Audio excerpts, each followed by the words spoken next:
Muribwanji Mangwanani Mwalelepo Vukenjani Class Vanave Africa. Welcome to Africa Good Morning, bringing you the latest news and updates from across the continent and beyond.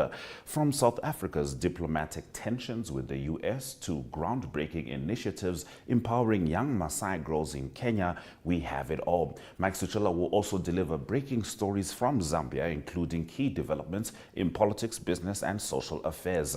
Stay tuned for top news stories, economic updates, and the latest weather reports only on DSTV 285, GOTV 25, oneup2.com, and Network Media Hub on YouTube. Top stories shortly.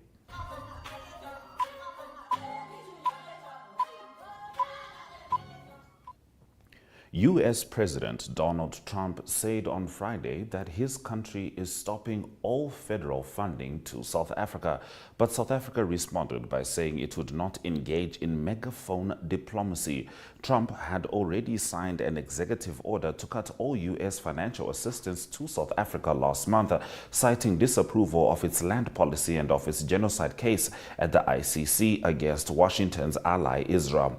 To go a step further, any farmer with family from South Africa seeking to flee the country for reasons of safety will be invited into the United States of America with a rapid pathway to citizenship, Trump wrote in a Truth Social post. Trump said this process will begin immediately. Asked for comment about Trump's remarks, Vincent Magwenya, spokesperson to South African President Cyril Ramaphosa, told Reuters that South Africa was not going to partake in counterproductive megaphone diplomacy. Magwenya said the country remained committed to building a mutually beneficial bilateral trade, political, and diplomatic relationship with the U.S., and this relationship must be based on mutual respect and respect for South Africa's independence and sovereignty. White landowners still own 3/4 of South Africa's freehold farmland.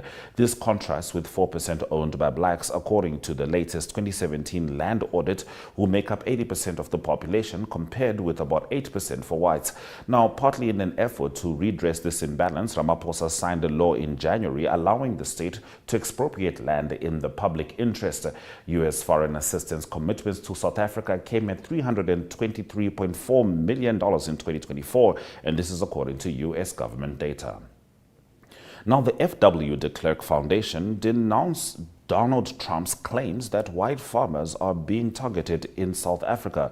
This comes after Trump's citizenship offer to SA white farmers and their families. Despite the absence of any credible evidence, Trump insists that land continues to be confiscated in South Africa, but the government has come out and denied any allegations of racial discrimination.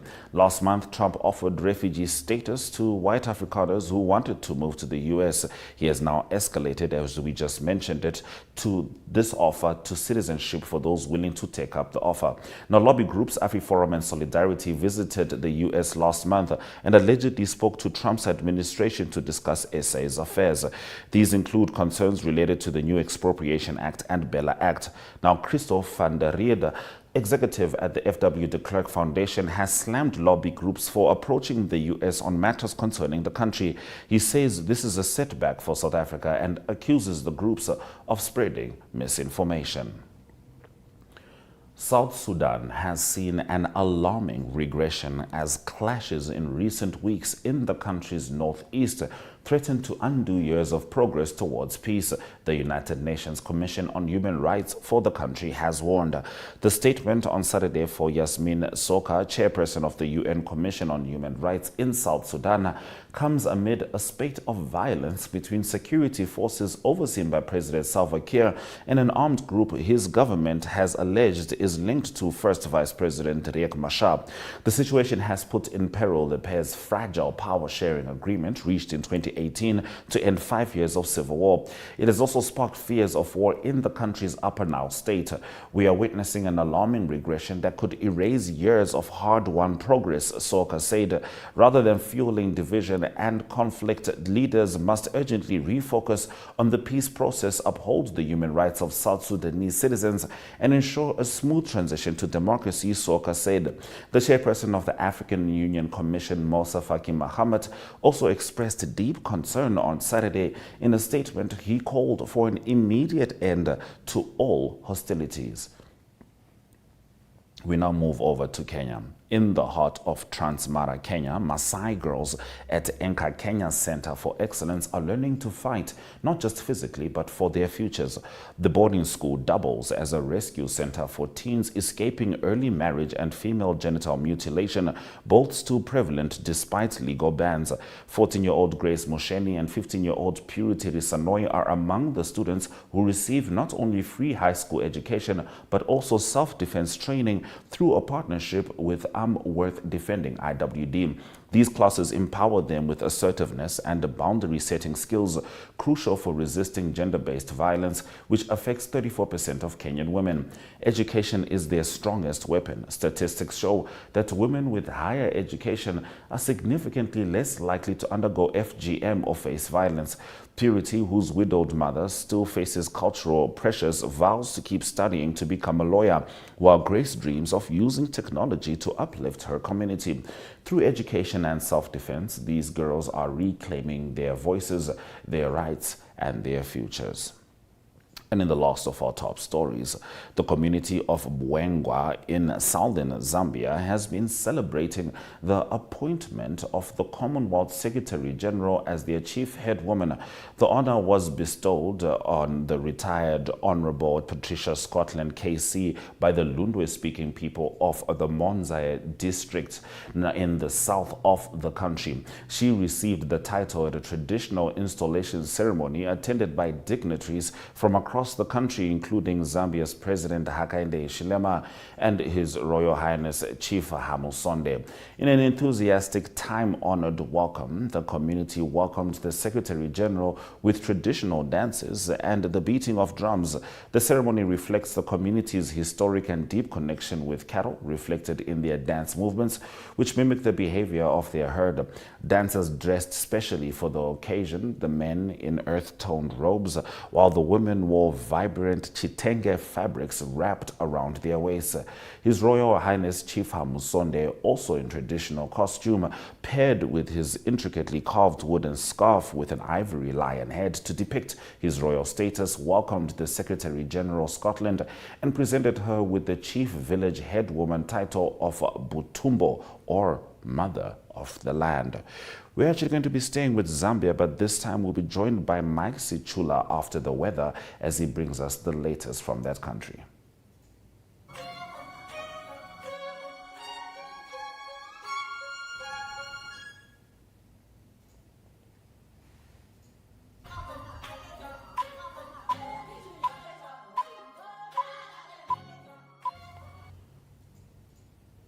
All right, we're going to first talk to Mike Sichula and then we will get into the weather.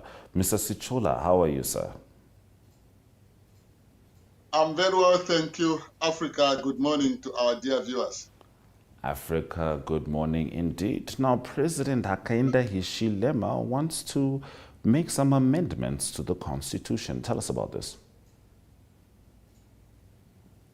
So the background is that during the celebrations, President Hakainde Hichilema hinted that he wants to have more women representatives in parliament, and that should be done through the amendment of the Constitution. So this sentiment received with sharp reactions from political parties, civil society leaders, and just ordinary members of who say amending the Constitution now does not seem to be a priority, considering that the country has been going through a lot of economic challenges. And people have been questioning Mr. Hichilema to say who agreed with him to amend the Constitution before 2026. Because remember, this is just 15 months from the general elections. So the process of amending the Constitution has always taken a lot of time. So this has attracted condemnations, and Mr. Hichilema has been accused of wanting to amend the Constitution so that to change the tenure of office from 5 years to 7 years, and also remove the 50+1 clause in the Zambian Constitution, a matter that President Hakainde Hichilema, through State House Chief Communication Specialist, denied that the President wants to amend the Constitution anytime soon. According to the latest statement that was issued in February, in August last year. All right, Mr. Sichula will certainly be keeping an eye on that. Now, the president of the Association of Zambian Diocesan Catholic Clergy, my wife is going to be upset at me for not saying that correctly, she's a stout Catholic, Augustine Mwewa, has condemned the chief government spokesperson Cornelius Mwetwa. Can you tell us about that? So last week, chief government spokesperson Mr. Cornelius Mwetwa did issue a stern warning to one of the auxiliary bishops of Chipata Diocese, Godfrey Musipepiri, whom he accused of getting engaged in partisan politics. So Mr. Mwetwa did say that now going forward, the government will begin to respond to the bishop of Chipata Diocese as an individual and not as a member of the Catholic Church, because the Catholic Church has continuously been engaged in partisan politics. So as arising from threat that was issued by a chief government spokesperson, the Association of Zambian Diocese Catholic President, Father Augustino Mwewa, has condemned the minister.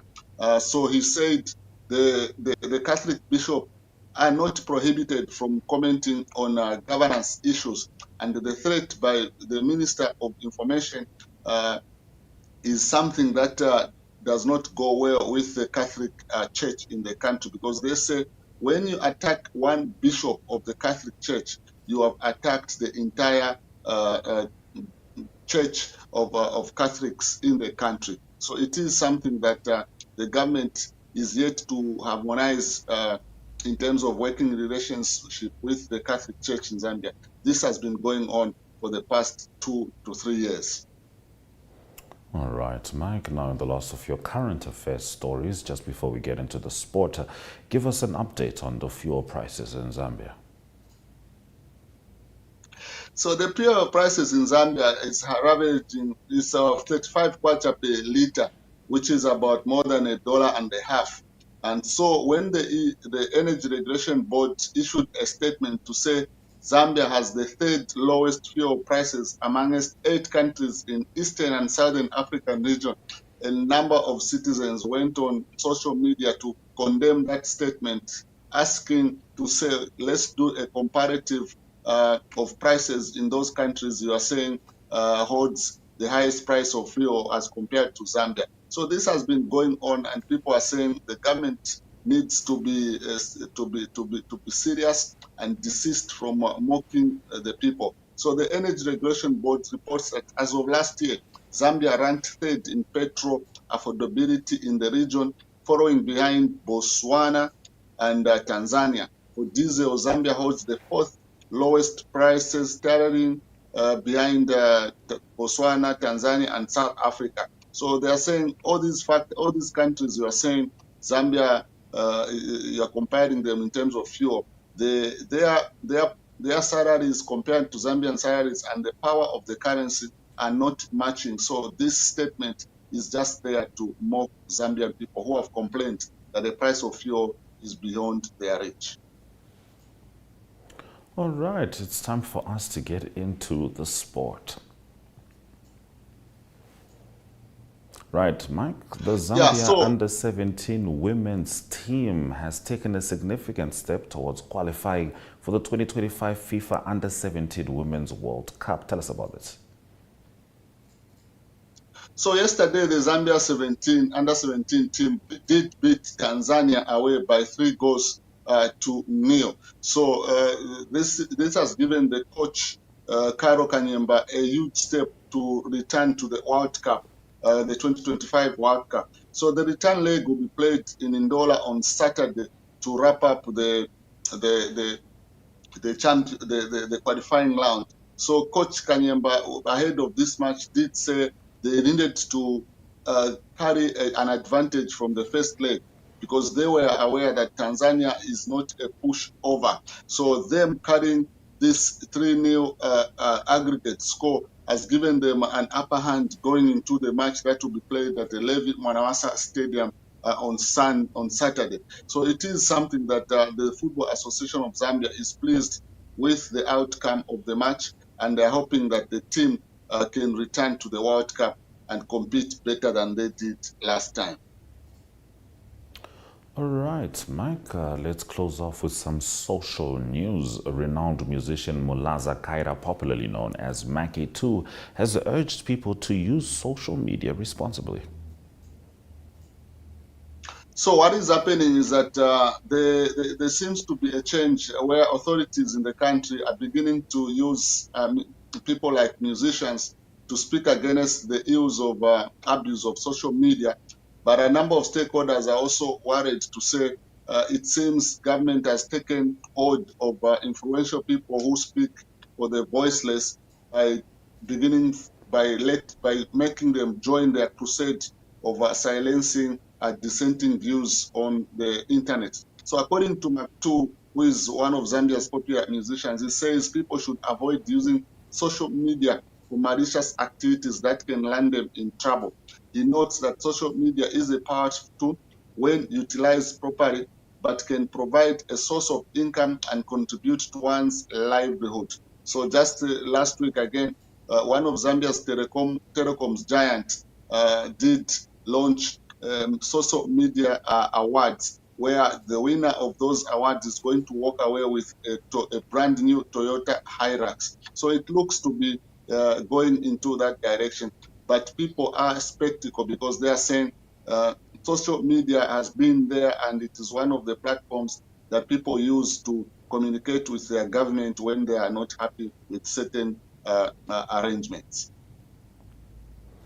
And finally, Mike, sadly, there have been wildlife deaths along the Kafue River as a result of river pollution. Can you please tell us about this? So what has happened is that following that contamination by mining companies that spilled the acidic water into the Kafue River, the Zambian authorities have sought assistance from the Chinese government to help neutralize the contamination in the river. And that is also an airplane that the Zambia Army has been using to spread lime into the river to ensure that the aquaculture in the river is protected. So also the Department of National Parks and Wildlife has deployed a team of officials along the Kafue River to monitor animal death due to this contamination, because animals are also, wild animals are also use this water for drinking. And officers have also been put on high alert to assess the situation along the river system. So this is something that authorities and those that are involved in wildlife management are worried, because if wildlife is going to die, then the tourism sector is going to be affected, because considering that wildlife may not know that this water is contaminated. So they are doing everything possible to ensure that the wildlife is protected from effects of pollution. And the company that did pollute has since apologized to the government. But despite this apology, environmentalists are calling on the government to ensure that farmers who lost their crops, farmers who lost their their domesticated animals must be compensated. All right, Mr. Sichula, thank you very much for delivering the Zambia report, the comprehensive Zambia report, taking us through current affairs, sports, and social stories. Thank you very much, Africa. Good morning to our dear viewers. Africa, good morning indeed. Thank you very much, Mr. Sichula. Let's have a look at the weather predictions before we return with economic news.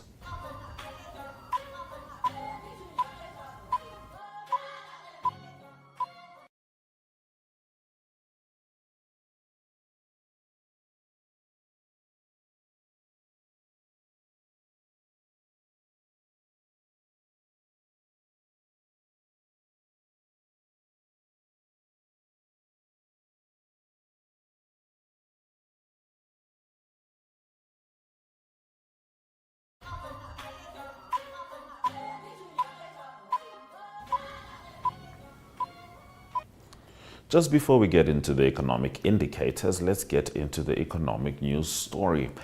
Despite making up a significant portion of the population, women across Africa face structural barriers that limit their full participation in formal economic activities. On International Women's Day, it is crucial to acknowledge both the challenges and achievements of women in the workforce. As we know, International Women's Day was on Saturday, the 8th of March. According to the Global Gender Gap report by the World Economic Forum, Sub-Saharan Africa has improved its gender gap by 5.6 percentage points since 2006, with 21 out of 35 economies ranking in the global top 100 and Namibia standing out as a top 10 performer. Over half of the region's countries have closed more than 70% of their gender gap, yet disparities remain, with a 22.8 percentage point difference between the best and worst performers. The report highlights that the region's participation and opportunity score is 68.1%, reflecting progress in labor force participation and technical and professional roles. Studies show that closing gender gaps in employment can significantly boost GDP, especially in Africa, where many economies rely on agriculture and informal trade. Countries like Rwanda have demonstrated how gender inclusion fosters economic growth. Women's economic participation is a key tool in poverty reduction, as they reinvest up to 90% of their income into their families and communities, improving access to education, healthcare, and living standards. Expanding financial inclusion through bank accounts, mobile banking, and microloans empowers women to start businesses and gain financial independence, accelerating economic transformation. According to the report, the top 10 African countries with the most economic opportunities for women are Liberia, first globally, Botswana, second, Eswatini, fourth globally, Togo, 11th, Kenya, 13th globally, Zimbabwe, 14th globally, Burundi, 15th, Namibia, 17th globally, Madagascar, 25th, and Ghana, 30th globally. That has been our economic news story. Let's have a look at the economic indicators before we return with the highlights.